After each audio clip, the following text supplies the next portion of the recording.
Shalom Bapak Ibu Saudara. Shalom. Mari kita siapkan hati kita untuk memuji dan menyembahkan Tuhan dan menikmati kebenaran firman Tuhan yang menuntun hidup kita untuk semakin hari semakin mengasihi Yesus Kristus Tuhan kita.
Mari kita berdoa.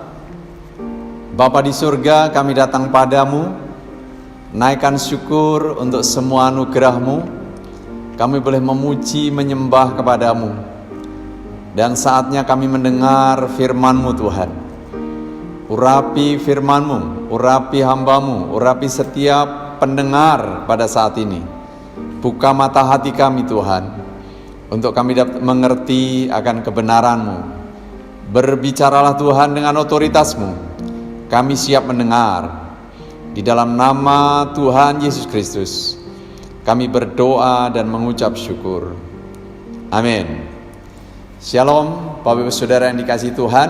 Kita bersyukur, kita berjumpa kembali. Dan saat ini kita akan belajar sama-sama kebenaran firman Allah. Jika Tuhan kehendaki, kita akan belajar 3 jenis hati yang saudara dan saya harus miliki 3 minggu ke depan mulai minggu ini. Yang pertama memiliki hati Bapa, yang kedua memiliki hati anak, dan yang ketiga adalah memiliki hati hamba.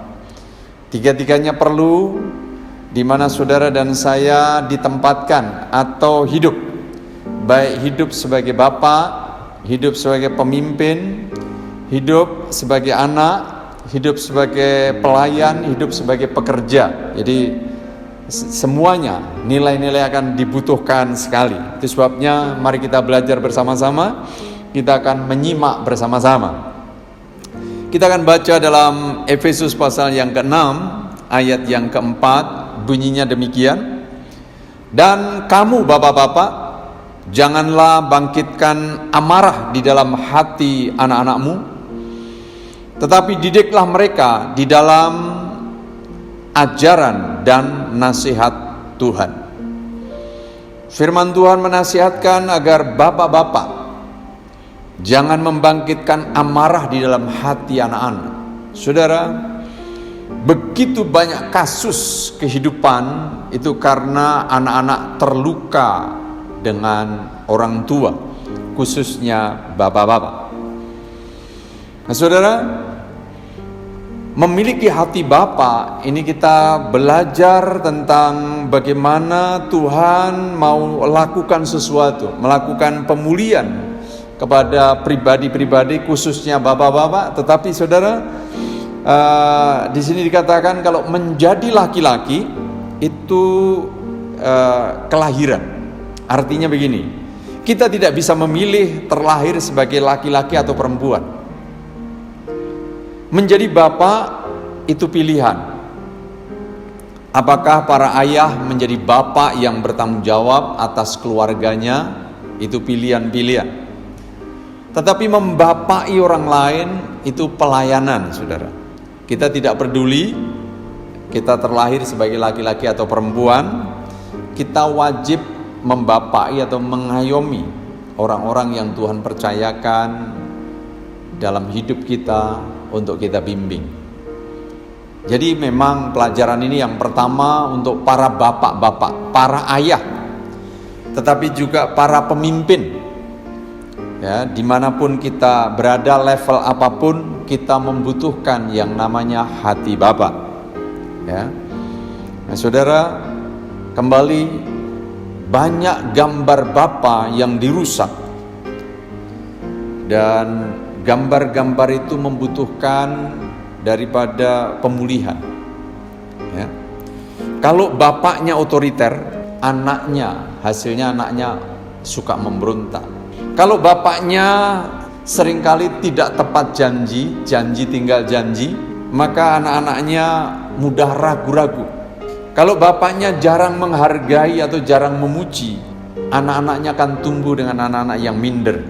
Kalau bapaknya mendisiplin dengan keras, anak-anaknya akan sakit hati. Kalau bapaknya tidak berkomunikasi dengan baik atau ngomong hanya seperlunya, tidak ada keintiman dalam keluarga, maka anak-anaknya mengalami ketakutan. Kalau bapaknya kasihnya bersyarat, kalau kamu melakukan ini baru papa mengasihi, kalau kamu berprestasi ini baru bapak mengasihi, maka saudara, menjadi anak-anaknya adalah anak-anak yang tertolak. Kalau bapaknya tidak mengerti isi hati daripada anak, maka anak-anak tidak punya rasa aman. Saudara, betapa banyaknya kerusakan di anak-anak atau generasi muda ini yang membutuhkan hati Bapa. Saudara, kriminal yang kejam, penyalahgunaan obat, alkohol, kehamilan pada masa remaja, banyaknya kasus bunuh diri, perkelahian sana sini. Saudara, hampir semua masalah remaja diakibatkan tentang ketiadaan Bapa. Jadi betapa pentingnya saudara dan saya memiliki hati Bapa. Saudara, ada 4 hal yang kita belajar dari memiliki hati Bapa ini. Yang pertama, saudara, mendidik anak-anak dalam ajaran dan nasihat Tuhan.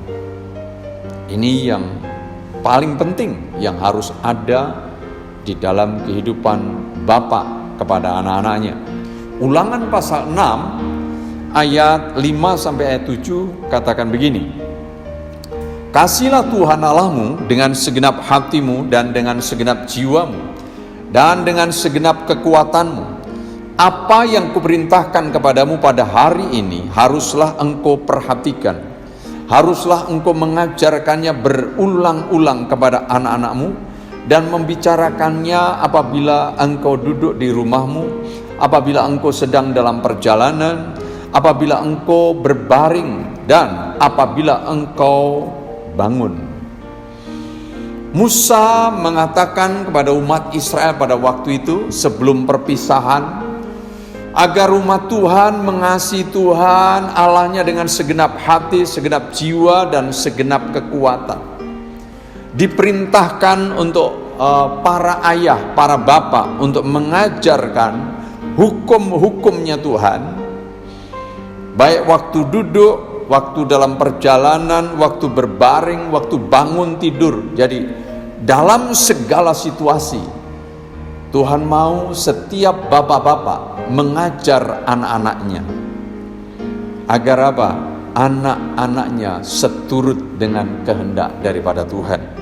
Dan saudara, diajarkan berulang-ulang supaya anak-anak tidak menyimpang dari jalan-jalan yang sudah ditetapkan oleh Tuhan, tidak terhilang.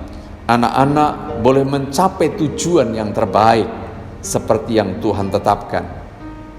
Kitab Amsal 22 ayat 6 katakan begini: Didiklah anak-anak pada jalan yang patut baginya, maka pada masa tuanya pun ia tidak akan menyimpang dari jalan itu. Jadi kewajiban kita bapak-bapak, kewajiban kita orang tua, mendidik anak-anak di jalan yang benar. Supaya apa? Pada masa tua tidak terhilang. Pada masa tua tetap pada jalan yang benar yang kita sudah tanamkan. Di Amsal 23 ayat yang ke-13 katakan begini: Jangan lalai mendidik anak-anakmu. Disiplin tidak akan mencelakakan mereka. Mereka tidak akan mati jika engkau memukul mereka dengan rotan. Hukuman akan menjauhkan mereka dari neraka. Jadi mendidik itu juga termasuk di dalamnya mendisiplin.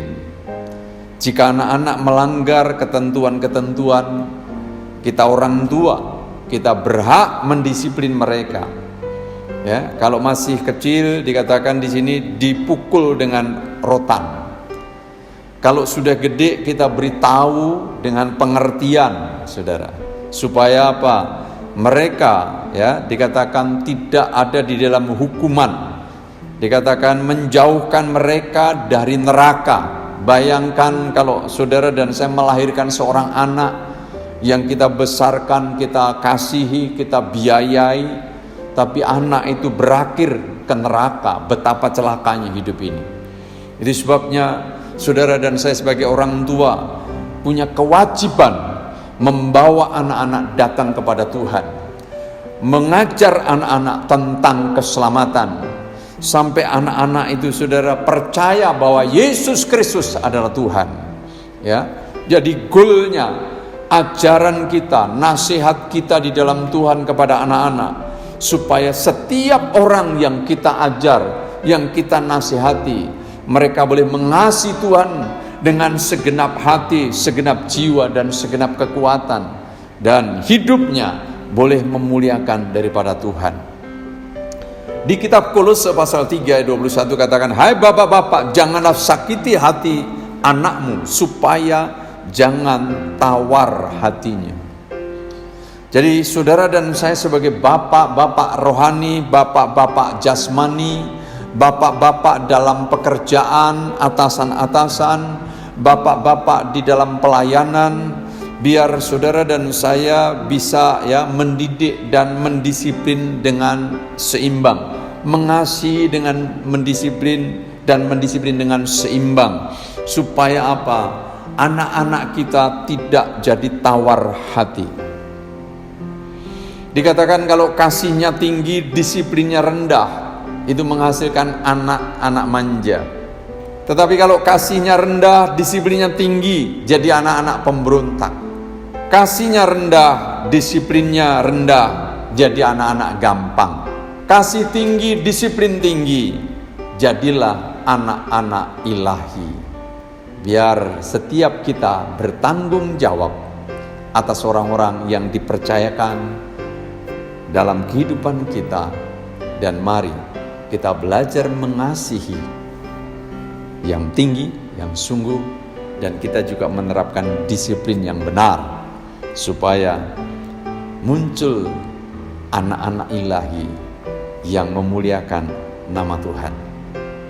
Jadi yang pertama, tugas seorang bapak di sini adalah mendidik anak-anak dalam ajaran dan nasihat Tuhan.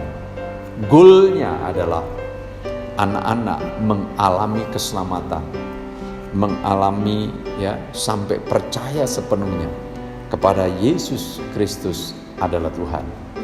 Ya, kita bawa mereka dalam doa, kita ajar mereka, kita latih mereka untuk mengasihi Tuhan, untuk mencintai Tuhan dengan segenap hati, segenap jiwa, dan segenap kekuatan.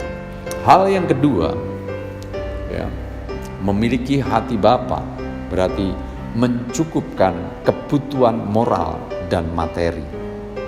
Setiap anak membutuhkan kebutuhan ini. Rasul Paulus di dalam 1 Tesalonika 2 ayat 10-12 katakan begini, kamu adalah saksi, demikian juga Allah, betapa saleh, adil, dan tak bercacatnya kami berlaku di antara kamu yang percaya. Kamu tahu betapa kami seperti bapa terhadap anak-anaknya, telah menasihati kamu dan menguatkan hatimu seorang demi seorang, dan meminta dengan sangat supaya kamu hidup sesuai dengan kehendak Allah yang memanggil kamu ke dalam kerajaan dan kemuliaannya. Rasul Paulus katakan kepada jemaat di Tesalonika bahwa kamu jemaat Tuhan telah menjadi saksi, melihat kehidupan saya langsung, kurang lebih begitu. Ya, demikian juga Allah, karena dengan Allah transparan, betapa saleh atau betapa sucinya, betapa adil atau betapa benarnya, tak bercacatnya. Jadi kehidupan moralnya telah menjadi teladan hidup yang luar biasa. Tidak gampang memang saudara, dan tidak ada bapak di dunia ini yang sudah sempurna saudara, yang semuanya baik. Ada kelebihan, ada kekurangan, tapi firman Tuhan katakan agar kita belajar dari Bapa kita di surga. Bapa kita di surga adalah sempurna. Jadi tahap demi tahap kita terus belajar. Yang jelas apa?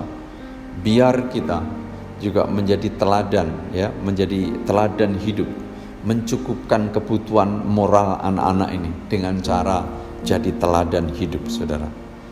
Kemudian yang kedua, saudara, kita sebagai bapak-bapak rohani, orang tua rohani, kakak-kakak rohani, saudara, kita memberi juga, ya, khususnya di sini sebagai bapak, saudara, mencukupkan kebutuhan secara materi juga. Kitab Kejadian pasal 2 ayat 15 sampai 17 katakan begini. Tuhan Allah mengambil manusia itu dan menempatkannya dalam Taman Eden untuk mengusahakan dan memelihara taman itu. Lalu Tuhan Allah memberi perintah ini kepada manusia. Semua pohon dalam taman ini boleh kau makan buahnya dengan bebas. Tetapi pohon pengetahuan tentang yang baik dan yang jahat itu, janganlah kau makan buahnya, sebab pada hari engkau memakannya, pastilah engkau mati. Tuhan begitu baik kepada manusia yang dijadikan waktu itu adalah Adam dan Hawa. Semua yang Tuhan jadikan itu baik, saudara. Tetapi ada yang lebih baik lagi, yaitu Taman Eden. Tuhan menempatkan manusia di Taman Eden. Supaya apa? Manusia mengusahakan, manusia bekerja. Jadi manusia bekerja bukan karena dosa, saudara. Jadi sejak manusia belum jatuh dalam dosa, manusia sudah bekerja, sudah mengusahakan, sudah memelihara taman. Jadi kita sebagai bapak-bapak, kita harus memberikan teladan, saudara. Kita harus suka bekerja, bekerja keras bahkan. Untuk apa? Mencukupi kebutuhan anak-anak kita. Kita sebagai bapak-bapak rohani juga, kita harus jadi teladan dalam bekerja keras untuk mencukupkan kebutuhan anak-anak rohani kita. Saudara, tidak ada kata yang kemalasan tidak akan mencukupi. Kemalasan itu tidak berkenan kepada Tuhan. Jadi bekerja agar hidup kita berkecukupan, bahkan berkelimpahan. Di samping saudara dan saya harus bekerja, di sini dikasih kebebasan. Tuhan tuh memberi kebebasan. Dia kata, semua pohon dalam taman ini boleh kau makan buahnya dengan bebas. Jadi Tuhan itu memberi kebebasan sebebas-bebasnya, tetapi juga Tuhan punya batas-batas. Itu sebabnya saudara, batas-batas moral ini kita juga harus ajarkan, kita harus sampaikan kepada anak-anak supaya apa? Kita tidak melanggar batas-batas.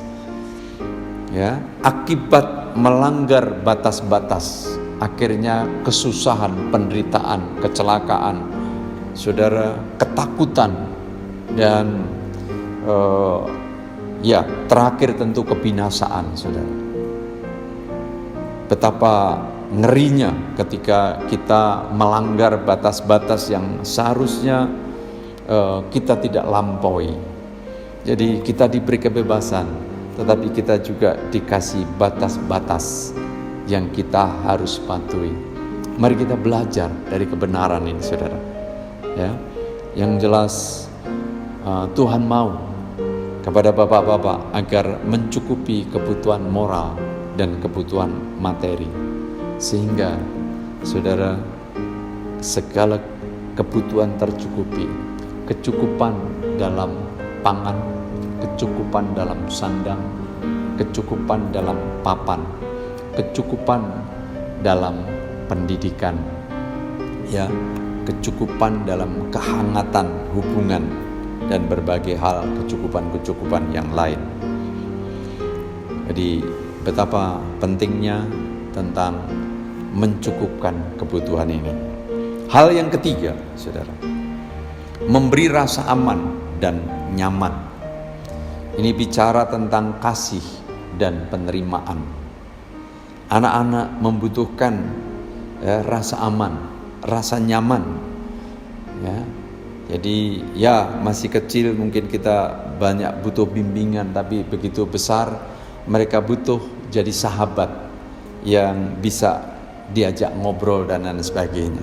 Nah saudara, ada gambaran yang luar biasa yang ditulis di dalam Injil Lukas pasal 15 ayat 21 sampai 23 tentang hati Bapa ini. Ini kisah di mana seorang bapa atau keluarga punya dua anak, yang sulung dan yang bungsu. Yang bungsu ini minta warisannya diberikan lebih awal dan diberikan oleh bapaknya. Sesudah itu dia jual, saudara. Habis dia jual, dia pergi jauh dari bapaknya, dari keluarganya, dan saudara, dia menghabiskan berfoya-foya dengan pelacur-pelacur sampai akhirnya timbul kemelaratan. Waktu timbul kemelaratan, dia sampai harus bekerja di kandang babi. Firman Tuhan katakan, mau makan ampas babi saja tidak ada. Betapa menderitanya ini anak, saudara. Dan akhirnya dia sadar. Ketika dia sadar, dia katakan, aku sudah berdosa kepada surga atau kepada Tuhan dan kepada Bapa. Aku mau kembali jadi budak saja tidak apa-apa, jadi orang upahannya saja tidak apa-apa. Nah ini cuplikannya demikian. Ketika ia masih jauh dari rumah, bapaknya sudah melihat dia. Berarti bapaknya terus menanti kedatangan daripada anak ini. Bapak itu sayang sekali kepada anaknya. Ia pun lari kepadanya, lalu memeluk dan menciumnya dengan rasa terharu. "Bapak," kata anak itu, "saya bersalah. Saya berdosa kepada Tuhan dan kepada Bapa. Saya tidak patut lagi disebut anak Bapa." Sebelum anak itu selesai berbicara, ayahnya sudah memanggil pelayan dan berkata, "Cepatlah ambil pakaian yang terbaik dan pakaikanlah kepada anakku ini. Kenakanlah cincin pada jarinya dan sepatu pada kakinya. Lalu ambillah anak sapi yang gemuk, potonglah dan masaklah. Kita akan mengadakan pesta besar untuk merayakan kembalinya anakku." Saudara, biar kisah ini menggugah saudara dan saya. Biar setiap pribadi kita punya hati Bapa, saudara. Saudara, rasanya tidak masuk di akal anak yang gagal, anak yang sudah memboroskan harta ayahnya, yang sudah hidup dengan pelacur-pelacur, menjijikkan, saudara. Tetapi saudara, ketika anak itu kembali kepada bapaknya, bahkan dia tidak mengharapkan diterima lagi sebagai anak. Jadi budak pun tidak apa-apa, karena jadi budak bapaknya lebih baik daripada bekerja di kandang babi, saudara. Tetapi saudara, firman Allah menulis kisah ini yang mengubahkan kehidupan banyak orang, karena ini adalah hatinya Bapa di surga. Dikatakan ketika masih jauh bapaknya melihat. Karena apa, saudara? Bapak ini sayang sekali kepada anaknya. Saya mau beritahu kepada saudara, saat ini dimanapun saudara berada, kalau saudara lari dari hadapan Tuhan, jauh daripada Tuhan, saya mau beritahu kepada saudara, kembalilah kepada Tuhan. Bapa di surga mengasihi saudara, menerima saudara, mau memeluk saudara, mencintai saudara, sayang sekali sama saudara. Dan biar saudara kembali menikmati anugerah, menikmati persekutuan yang indah. Itulah hati Bapa, saudara. Sementara si anak ini kembali dan mengaku dosanya, "Bapa, aku sudah berdosa kepada Tuhan dan kepada Bapa. Aku tidak layak lagi disebut anak." Tapi Bapa itu katakan kepada pelayan-pelayannya, "Ambil pakaian yang terbaik." Dipakaikan pakaian yang terbaik. Ini bicara, saudara, dosa apapun, semerah kermisi, ketika saudara dan saya datang kepada Tuhan, minta ampun kepada Tuhan, merendahkan diri di hadapan Tuhan, maka dia, saudara, tutupi semua itu dengan pakaian kebenaran. Yesus Kristus mati di atas kayu salib, saudara, untuk menebus dosa saudara dan saya. Sekalipun dosa saudara dan saya semerah kermisi, dijadikan putih seperti salju. Kita bersyukur kepada Tuhan buat segala anugerah dan kemurahannya. Dan saudara, bukan hanya itu, dia katakan ambilkan cincin, pakaikan cincin. Cincin bicara kuasa, saudara. Jadi saudara, orang-orang yang bertobat, yang kembali kepada Tuhan, kembali diberi otoritas oleh Tuhan, agar saudara dan saya jadi alat Tuhan, jadi kesaksiannya Tuhan, jadi pemberita-pemberita kabar baiknya Tuhan. Tuhan mempercayakan saudara dan saya melalui talenta, melalui karunia-karunia. Untuk apa? Menjadi saluran berkat bagi orang lain. Bangkitkan kembali saudara. Iman saudara yang mungkin sudah lemah, mari bangkit kembali. Karena Bapa mengasihi saudara dan saya. Bukan hanya itu saudara. Dikatakan ambilkan sepatu, pakaikan sepatu. Ini bicara sepatu untuk jalan, ya. Ini menunjukkan bahwa biar kamu jalan menurut petunjuk-petunjuknya daripada Tuhan, supaya jalanmu tidak salah lagi, langkahmu tidak salah lagi. Kita luar biasa saudara. Di dalam Tuhan ada tuntunan yang jelas, ada arahan yang jelas. Ambilkan lembu yang paling tambun, kita buat pesta, kita bersukacita. Di dalam Tuhan saudara selalu ada sukacita, selalu ada kekuatan yang baru, selalu ada anugerah yang baru, selalu ada saudara kekuatan yang baru saudara, ya, berkat Tuhan selalu baru setiap pagi. Besar kesetiaan Tuhan. Di dalam Tuhan ada sukacita yang luar biasa. Mari kita memiliki hati Bapa, merasakan hati Bapa, saudara. Di dalam Tuhan, ya, di dalam kasihnya Tuhan tidak ada ketakutan. Ya, dikatakan di dalam 1 Yohanes pasal 4 ayat 18, di dalam kasih tidak ada ketakutan. Kasih yang sempurna melenyapkan ketakutan. Sebab ketakutan mengandung hukuman, dan barang siapa takut, ia tidak sempurna di dalam kasih. Nah saudara, kita sebagai orang tua, baik itu jasmani, rohani, atau orang tua di dalam perusahaan, di dalam pekerjaan, ya, mari kita menerima anak-anak kita tanpa syarat, mengasihi anak-anak kita tanpa syarat. Terus cukupkan kebutuhan apa yang dibutuhkan. Ya, kita sebagai pemimpin, kita sebagai bapak jasmani, kita sebagai bapak rohani, mari kita terus minta hikmat daripada Tuhan, agar saudara dan saya bisa mensupport anak-anak buah, anak-anak rohani, anak-anak jasmani. Dan saudara, izinkan juga, ya, jangan sampai kita jadi bapak ditakuti orang, jadi bos ditakuti bawahan, jadi bapak atau kakak rohani, ya, bapak rohani ditakuti jemaat. Kita harus bisa bersahabat, bisa ngobrol, bisa diskusi, bisa bercengkerama, ya. Juga kita sebagai bapak rohani, bapak jasmani atau atasan tadi, jangan sampai saudara dan saya ada ekspektasi, pengharapan yang egois. Orang tua maksa sesuatu kepada anak, entah studinya, entah pekerjaannya, entah jodohnya, ya. Atasan kepada bawahan, bapak rohani kepada anak-anak rohani. Mari kita belajar saling terbuka satu dengan yang lain, biar kita menemukan jalan-jalan yang baik, ya.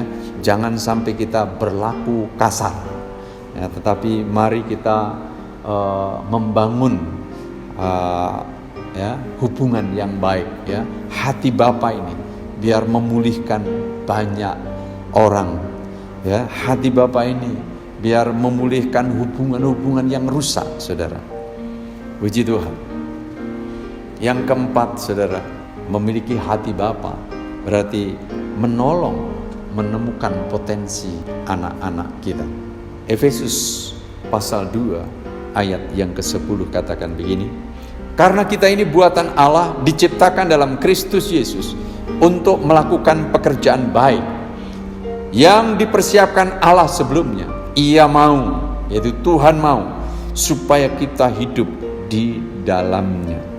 Kita buatan Allah, karena dosa kita jadi rusak, kita jatuh, tapi kita telah diciptakan kembali dalam Kristus Yesus.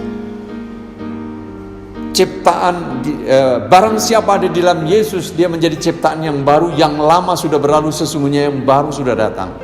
Nah saudara dan saya sebagai ciptaan yang baru, saudara dan saya disiapkan pekerjaan yang baik, disiapkan pelayanan yang baik, agar saudara dan saya melakukan itu, dan agar saudara dan saya ada di dalamnya. Itu sebabnya temukan saudara potensi-potensi, temukan karunia-karunia, temukan kemampuan-kemampuan dalam hidup anak-anak.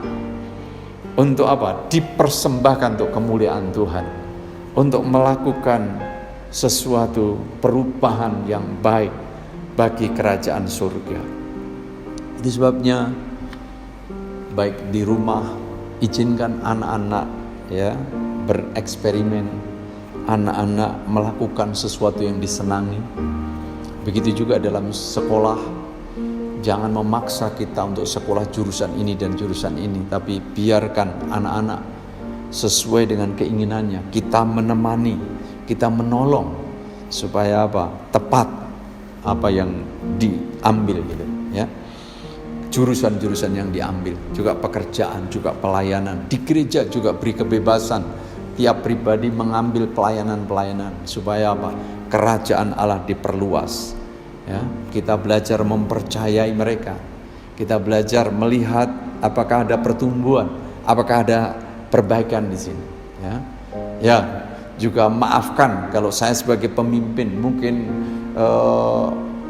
belum banyak memuji, belum banyak menghargai. Saya juga terus belajar memuji, menghargai daripada mencela. Supaya apa?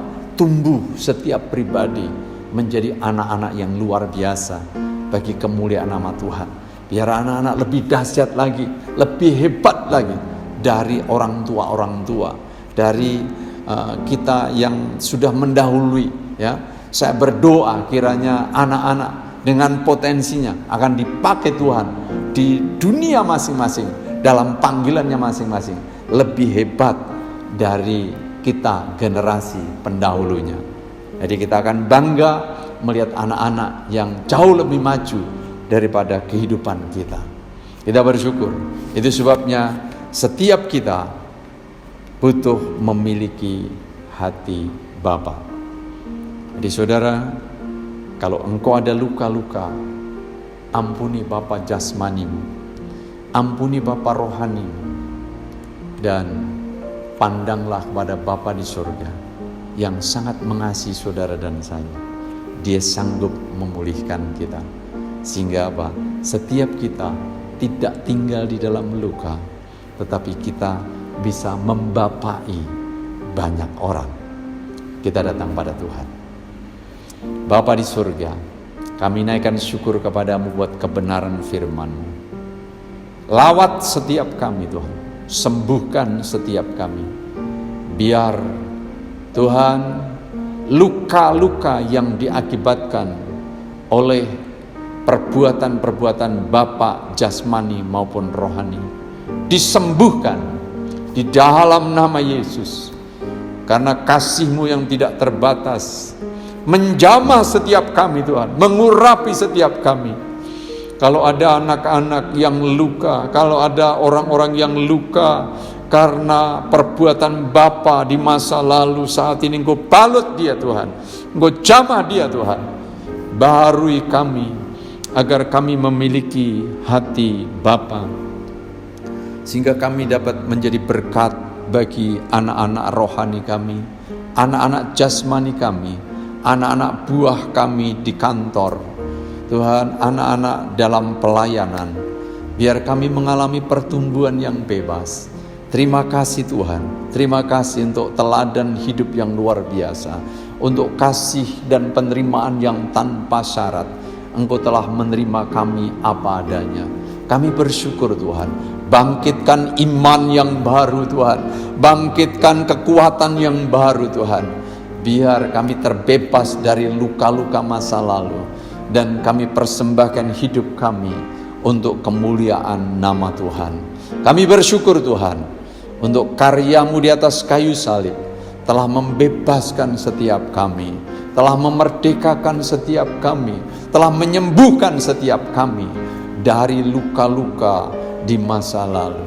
Karena firman-Mu katakan, Engkau akan memulihkan hati bapak-bapak kepada anak-anak, dan anak-anak kepada bapak-bapak. Inilah saatnya Tuhan, Engkau membalut, menyembuhkan tiap luka itu. Di dalam nama Tuhan Yesus Kristus, semuanya mengalami kesembuhan yang sempurna, jamahan yang sempurna. Terima kasih Tuhan, terima kasih.